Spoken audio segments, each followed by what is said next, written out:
एक तरफ सऊदी अरब के प्रिंस पहुंच रहे हैं पाकिस्तान और दूसरी तरफ जयशंकर ने पीओके को लेकर एक बहुत बड़ा बयान दिया है, जिसके बाद एक बड़ी हलचल मच गई है पीओके पर। जियोपॉलिटिक्स में बहुत कुछ चल रहा है, हमेशा की तरह जानने को मिलेगा बहुत कुछ। आइए जानते हैं इन खबरों को विस्तार से। सऊदी अरब के क्राउन प्रिंस मोहम्मद बिन सलमान जल्दी ही पाकिस्तान का दौरा कर सकते हैं। बिन सलमान के इसी महीने यानी कि मई में पाकिस्तान का दौरा करने की संभावना है। सऊदी क्राउन प्रिंस के बीते 5 साल में पाकिस्तान की ये पहली यात्रा होगी। इससे पहले वो फरवरी 2019 में इमरान खान की सरकार के समय इस्लामाबाद आए थे। साल 2022 में भी उनका पाकिस्तान का दौरा प्रस्तावित हुआ था, लेकिन ऐन मौके पर इसे रद्द कर दिया गया था। सऊदी क्राउन प्रिंस के इस दौरे से पाकिस्तान को काफी उम्मीदें हैं। खास तौर से सऊदी से बड़े निवेश की उम्मीद पाक सरकार कर रही है और इन्हीं कोशिशों के तहत पाकिस्तान के पीएम शहबाज शरीफ ने हाल ही में मोहम्मद बिन सलमान के साथ मुलाकात भी की थी। सऊदी क्राउन प्रिंस के पाकिस्तान आने पर उनकी शहबाज शरीफ के साथ 5 सप्ताह के भीतर ये तीसरी बैठक होगी। हालांकि अभी सऊदी क्राउन प्रिंस की यात्रा की तारीखें फाइनल नहीं हुई है। जल्दी ही सऊदी की ओर से पाकिस्तान को यात्रा का एक निश्चित तारीख बताए जाने की संभावना है। पाकिस्तान में इस साल फरवरी में हुए चुनाव के बाद शहबाज शरीफ पीएम बने हैं। शहबाज के सत्ता संभालने के बाद से सऊदी अरब और पाकिस्तान के बीच रिश्तों में एक नई गर्माहट देखी जा रही है। अब निगाह इस बात पर है कि सऊदी क्राउन प्रिंस पाकिस्तान पर निवेश का क्या ऐलान करते हैं। पाकिस्तान में शहबाज शरीफ के प्रधानमंत्री पद की शपथ लेने के कुछ दिन बाद ही मार्च में सऊदी अरब से एक उच्च स्तरीय प्रतिनिधि मंडल सऊदी विदेश मंत्री के नेतृत्व में इस्लामाबाद आया था। इसके बाद अप्रैल में पाकिस्तानी प्रधानमंत्री विश्व आर्थिक मंच की बैठक में हिस्सा लेने के लिए सऊदी अरब पहुंचे थे। हाल ही में सऊदी अरब ने पाकिस्तान में निवेश के अवसर तलाशने के लिए अपना उच्च स्तरीय निवेश प्रतिनिधि मंडल भी पाकिस्तान भेजा था। पेट्रोलियम और ऊर्जा मंत्री सहित एक पाकिस्तानी प्रतिनिधि मंडल भी इस सप्ताह के अंत में सऊदी अरब जाएगा। सऊदी क्राउन प्रिंस की यात्रा पर पाकिस्तान का निवेश काफी हद तक केंद्रित होगा। पाकिस्तानी पक्ष इस दौरे के दौरान $5 अरब का सऊदी निवेश प्राप्त करने की कोशिश करेगा। पाकिस्तानी प्रधानमंत्री शहबाज शरीफ इस मामले में काफी गंभीर बताया जा रहा है। वैसे आपको बता दें, सऊदी को लेकर एक चीज और कहा जा रहा है कि पाकिस्तान चाहता है कि पीओके के एरिया में कुछ प्रोजेक्ट सऊदी अरब ले ले। जैसे कि एक रिफाइनरी की बात आ रही है, उस रिफाइनरी में सऊदी अरब इन्वेस्टमेंट कर दे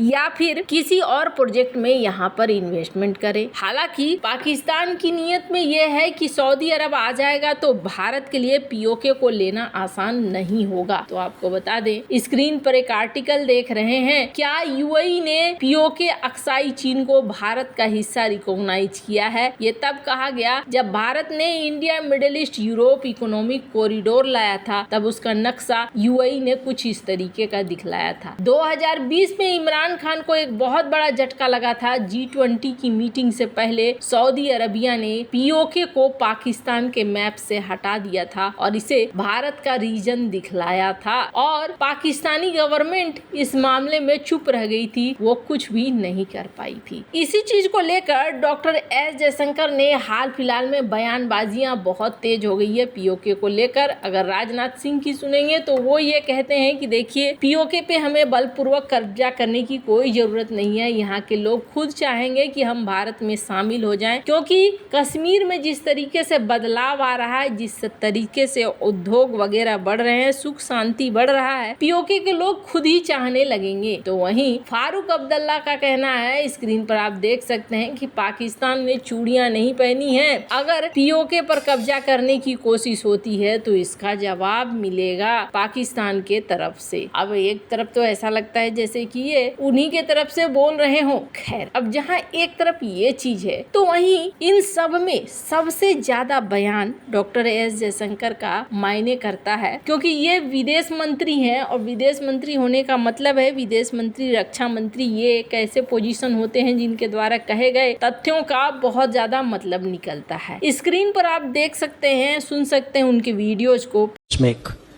Can have very far-reaching consequences. Okay, these are examples of what you say. That even after what happened in Aksai Chin, even then it took a Modi to actually make border infrastructure into a priority. Because in Aksai Chin, we didn't even know they were building a road.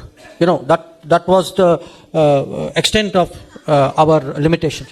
And in the case of POK, the going to the UN, that itself was a big mistake. And then actually, to agreeing to whatever was agreed to at that point of time in a ceasefire agreement. So sometimes these are very complicated, very difficult inheritance, legacies of history that you get. There is no easy answer to it. But this much I can tell you. I'm 10 years ago. In this country, nobody was talking about POK. Okay? Think back. Okay? The fact that you're asking me the question itself is a beginning. And everything starts with a beginning.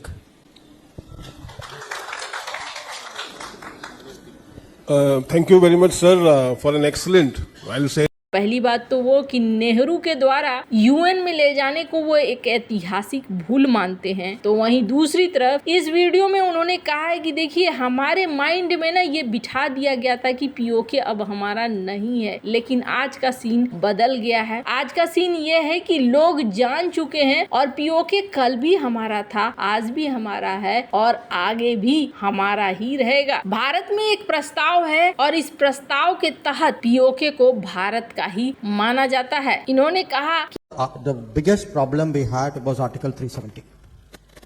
It was a problem because so long as Article 370 continued, in Jammu and Kashmir, a feeling of separatism, of extremism, sometimes I would even say support for violence, was created. This was done because of political interests of some parties at the center and some parties in Jammu and Kashmir. And this step which happened in 2019 should have happened a long time ago. Unfortunately, we did not have a Modi Sarkar till recently. And it was frankly an agenda which should have been done because it was a temporary provision of the constitution. People debate saying was it right, was it wrong. In the constitution, it was written there. This is a temporary provision. Temporary का मतलब क्या होता है? That it comes to an end. तो ये होना था. It was unfortunately it was continued because people had vested interest. Now there is the other part of it. You said when does POK? I think you said come back into the country. POK has never been out of this country. It is part of this country. There is a resolution. I remind you, there is a resolution of the Indian Parliament that POK is very much a part of India. Now, how did other people get? कि ये control किसी और के हाथ में ठीक वैसे है जैसे कि किसी ने आपकी चीज को चुरा लिया हो। पीओके का चर्चा एक बार फिर से आ गया है। वैसे आपको क्या लगता है इन सब मामले में, आपकी क्या राय है, कमेंट कर जरूर बताएं। जल्द मिलते हैं अगले वीडियो में नई खबर के साथ।